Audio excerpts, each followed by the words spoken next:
안녕하십니까, 황규철 작가입니다. 오늘은 여러분들과 증오심에 대하여 라는 주제를 가지고 같이 이야기를 나눠보고자 합니다. 소 주제로는요, 암이나 몹쓸병이 걸리기 싫으면 용서해라 입니다. 이 주제는요, 남자나 여자나 다 포함되는 이야기입니다.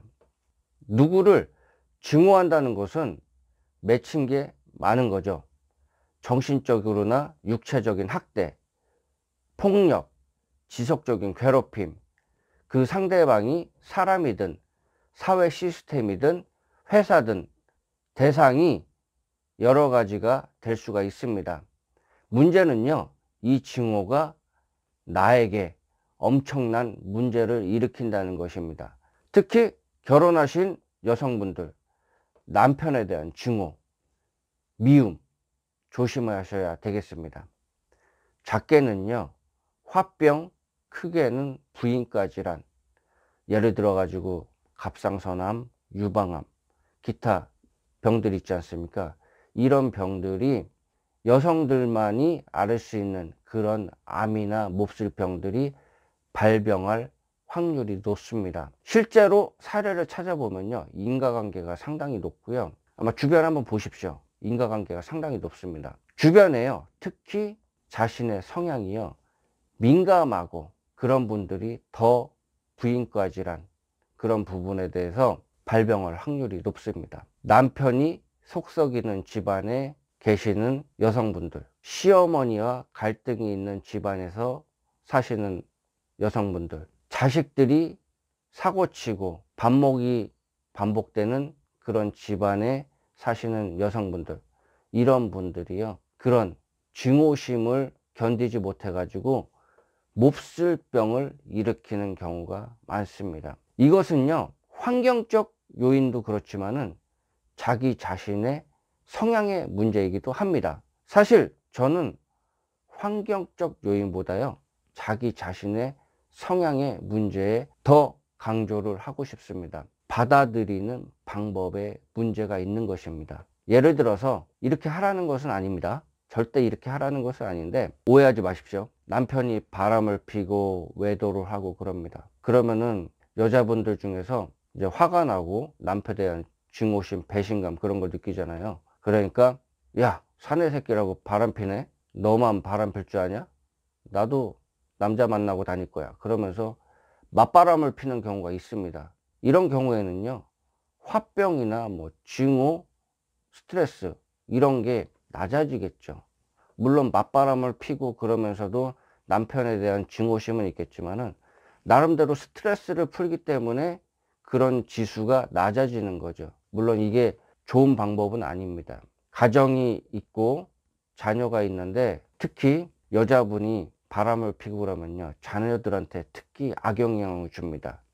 나중에 사춘기가 오고 청소년기, 이런 과정을 겪을 때 비행 청소년이 되거나 사고를 칠 확률이 높습니다. 그렇기 때문에 절대 이런 마음은 먹으시면 안 되겠습니다. 이거 말고도 다른 방법으로 증오심이나 그런 거를 해결할 수 있는 방법이 있기 때문에 이런 방법은 지양해야 되겠습니다. 증오심은요, 몸에서 독을 만듭니다. 이 독은 독사의 독보다 더 강합니다. 노르아드레날린, 이거 한번 인터넷에 찾아보십시오. 증오를 품을 때요, 이 호르몬이 나옵니다. 이 호르몬이요, 증오를 품을 때, 분노를 품을 때마다 나오는 거예요. 그러면은 시간이 지나면서 축적이 되잖아요. 독사의 독보다 더 강하다고 말씀을 드렸습니다. 이런 호르몬이 몸에서 생성이 되는데요, 몸이 멀쩡하겠습니까? 계속적으로 시간이 지나면서 몸이 안 좋아지고 병이 자연스럽게 생기는 겁니다. 용서가 쉽지는 않습니다. 제일 어려운 것 중에 하나가 용서예요. 증오심을 갖고 있으면서 용서를 한다는 것 자체가요, 쉽지 않은 겁니다. 이거는요, 수행자들, 깨달은 분들도 이런 부분에 대해서 말씀을 하십니다. 용서가 쉽지가 않다. 그렇지만은 아셔야 될 게 있습니다. 용서는요, 자기 자신을 위해서 하는 겁니다. 용서를 해야지만 자기 자신이 스트레스 안 받고 몹쓸병이나 암 같은 게 걸리지 않을 확률이 높습니다. 용서가 어려우면요, 이렇게 한번 해보십시오. 종교가 있으신 분들은요, 기도를 하면서 제가 용서가 안 됩니다. 증오심이 안 없어집니다. 그렇게 하면서 자기 자신에 대해서 제가 이거를 통제를 못 하겠습니다. 용서할 수 있는 마음을 주시고 증오를 없애 주십시오. 그렇게 다 내려놓고서 그렇게 기도하는 게 좋고요. 종교가 없으신 분들은 허공에다가 용서할 수 있는 마음을 달라고 자꾸 반복적으로 한번 그렇게 얘기를 해 보십시오. 그러면은 반응이 올 겁니다. 한번 그렇게 한번 해보세요. 용서하십시오. 용서하는 마음을 가지십시오. 물론 저도 그게 쉽지는 않습니다.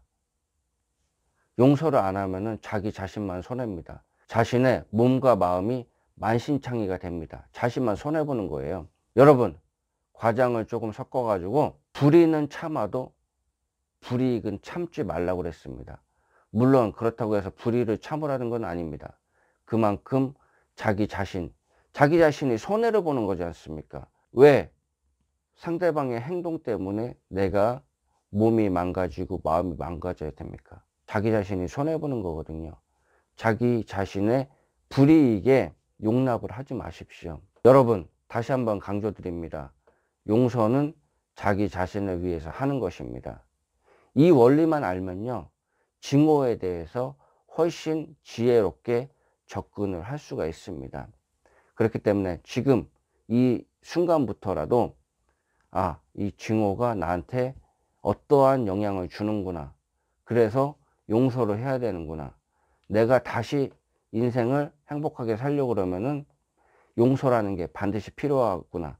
그런 생각을 가지고요. 그러면은 어떠한 방법이 있을까? 그런 부분에 대해서 다음 단계로 접근을 할 수가 있잖아요. 예, 그런 부분 한번 생각을 해 보시기 바라겠습니다. 예, 지금까지 시청해 주셔서 감사합니다. 도움이 되셨으면 구독과 좋아요 부탁드리겠습니다. 감사합니다.